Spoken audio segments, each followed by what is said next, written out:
नमस्कार विद्यार्थी मित्रांनो, या व्हिडिओ लेक्चरमध्ये आपण पार्शियल फ्रॅक्शनचा हा प्रॉब्लेम सॉल्व करणार आहे. प्रॉब्लेम असा आहे, resolve into partial fractions 2x - 3 divided by x + 1 × x² + 4. तर प्रॉब्लेम सॉल्व करण्यासाठी आधी डिनॉमिनेटर कोणत्या टाईपचा आहे ते आयडेंटिफाय केलं पाहिजे, म्हणजे आपल्याला कोणत्या पद्धतीने प्रॉब्लेम सोडवायचा ते समजेल. तर डिनॉमिनेटरला बघा, हा लिनियर फॅक्टर आहे, कारण x⁻1 आहे त्यामुळे हा लिनियर फॅक्टर आहे. पण इथं x² आहे त्यामुळे हा क्वाड्रेटिक फॅक्टर आहे. आणि x² + a² किंवा a² + b² या टाईपचा प्रॉब्लेम असल्यामुळे त्याचे पुढे फॅक्टरसुद्धा पडत नाहीत, म्हणजे त्याला आपण रिड्यूस करू शकत नाही लिनियर फॅक्टरमध्ये, त्यामुळे हा क्वाड्रेटिक फॅक्टरच आहे. मग हा एक लिनियर फॅक्टर आहे, हा एक क्वाड्रेटिक फॅक्टर आहे. म्हणजे कोणत्या टाईपचा प्रॉब्लेम आहे? Linear and quadratic factor. Linear and quadratic factor असल्यामुळं आता सोडवायचं कसं बघा, इकडची बाजू आहे तशीच 2x - 3 मायनस आहे 2x - 3 डिवायडेड बाय डिनॉमिनेटरला आहे तसंच x + 1 × x² + 4 is equal to, आता तीन फॅक्टर येणार, x⁻1 चा एक आणि x² क्वाड्रेटिकचे दोन फॅक्टर. तर पहिल्यांदा लिनियर फॅक्टरसाठी कॉन्स्टंट a डिवायडेड बाय त्याचा लिनियर फॅक्टर x + 1 प्लस क्वाड्रेटिकसाठी bx + c divided by quadratic factor x² + 4. अशा पद्धतीनं आपल्याला सॉल्व करायचे आहे. मग त्यामध्ये आपल्याला a, b आणि c च्या व्हॅल्यू फाइंड करायच्या आहेत. कशा त्या बघा, तर LCM काढायचा, यानं इकडं मल्टिप्लाय यानं इकडं मल्टिप्लाय, इकडची बाजू आहे तशीच 2x + 3 सॉरी मायनस आहे 2x - 3 divided by x + 1 × x² + 4 is equal to, एला यानं मल्टिप्लाय करायचं a × x² + 4 plus bx + c ला ब्रॅकेट टाकायचा, नाहीतर पुढं चुकू शकते. x + 1 तिकडे मल्टिप्लाय करायचं x + 1, कारण x + 1 ह्या सगळ्याला मल्टिप्लाय आहे त्यामुळे त्याला ब्रॅकेट टाकणं गरजेचं आहे. डिवायडेड बाय सगळ्याला दोन्ही डिनॉमिनेटरचं मल्टिप्लिकेशन x + 1 × x² + 4. दोन्हीकडे डिनॉमिनेटर सेम दिसतोय त्यामुळे कॅन्सल होईल, डिनॉमिनेटरलाच आहे. आणि फक्त न्यूमरेटर शिल्लक राहील 2x - 3 is equal to a × ax² + 4 plus ब्रॅकेटमध्ये bx + c इंटू दुसऱ्या ब्रॅकेटमध्ये x + 1. सो हे इक्वेशन शिल्लक राहिलं. आता काय करायचं आहे, a काढायचं आहे. मग त्यासाठी हे 0 झालं पाहिजे, म्हणजे हे 0 पुट केलं तर हे सगळं 0 होईल. मग हे सरळ 0 पुट करून टाका.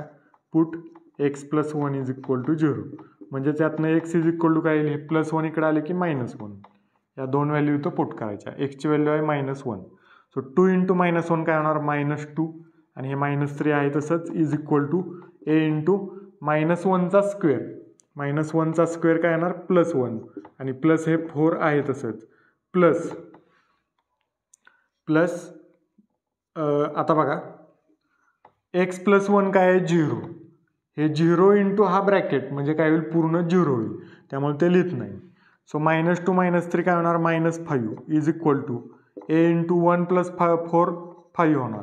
हे 5 इकडे डिवाइड होईल, म्हणजे a इज इक्वल टू काय येईल, -5/5, म्हणजेच a इज इक्वल टू 5ला 5 गेलं -1 राहील, -1 आलं. आता दुसऱ्या स्टेपमध्ये काय, x इज इक्वल टू सरळ 0 पुट करायचं आणि a ची व्हॅल्यू आलेली -1 या इक्वेशनमध्ये पुट करायची. क्वाड्रेटिक फॅक्टर आला की हीच मेथड आहे.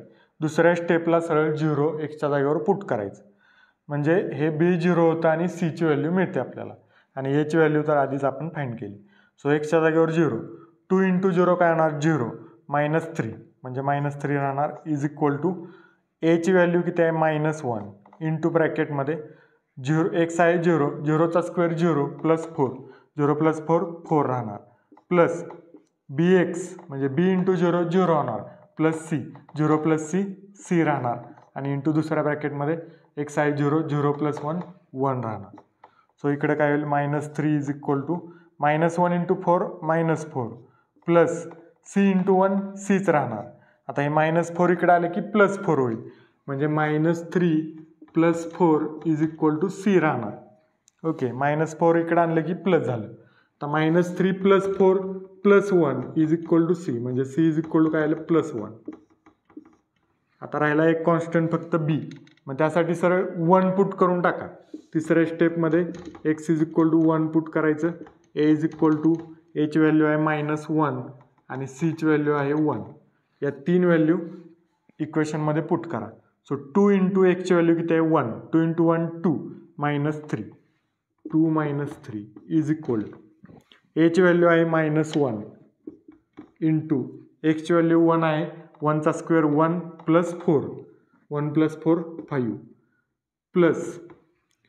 प्लस आता b इंटू 1 bच राहणार प्लस c ची व्हॅल्यू किती आहे 1. c ची व्हॅल्यू आहे 1 इंटू x ची व्हॅल्यू 1 आहे. 1 + 1 2.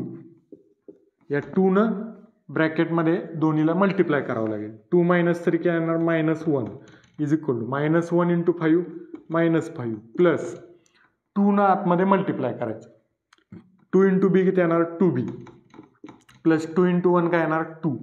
आता हे -5 + 2 -3 येणार. -1 इज इक्वल टू -3 आणि प्लस हे 2b. -3 इकडे आले काय होईल +3. -1 + 3 इज इक्वल टू 2b. -1 + 3 किती येणार 2. 2 is equal to 2b. So b is equal to 2/2 होणार. 2/2 किती येतं 1.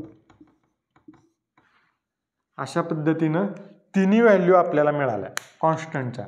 बघा पहिल्यांदा a मिळाली -1, b शेवटी मिळाली 1 आणि c मिळाली 1. या तिन्ही व्हॅल्यू इथं टाका, तुम्हाला फायनल आन्सर मिळेल. ते मी खाली लिहितो. इकडची बाजू आहे तशीच 2x - 3 डिवायडेड बाय खाली x + 1 into x² + 4 is equal to a ची व्हॅल्यू किती आहे -1. So -1 divided by x + 1 plus b ची व्हॅल्यू 1 आहे त्यामुळे फक्त xच राहील. 1 इंटू x प्लस c ची व्हॅल्यू 1 आहे म्हणजे x + 1 डिवायडेड बाय त्याला x² + 4. सो असं कॉम्प्लेक्स फ्रॅक्शन आपल्याला दिला होता, त्याचा आपण सिम्पल पार्शियल फ्रॅक्शनमध्ये कन्व्हर्जन केलं. थँक्यू.